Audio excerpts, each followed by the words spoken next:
దట్టమైన అడవిలోన సిలికలాది గుట్టం గుట్ట మీద చెట్టు కింద నాగులోరి పుట్టం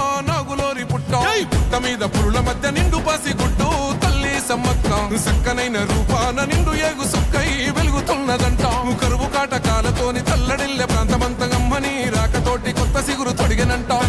తండ్రి కోయ దూరమేడరాజు ఇంట తల్లిలాగా కోయ కొండు అమ్మవై వెలిసనంట మేడారం గడ్డ మీద మేడరాజు బిడ్డ తల్లి సమ్మక్క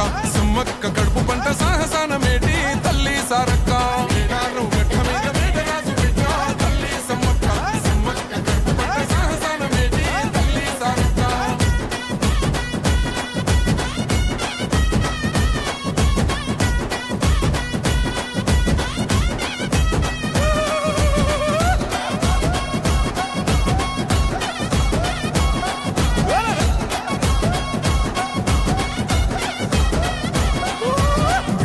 భూములన్నీ పురుడు పోసుకొని పులకరించెనమ్మ బిక్కు బిక్కుమంటూ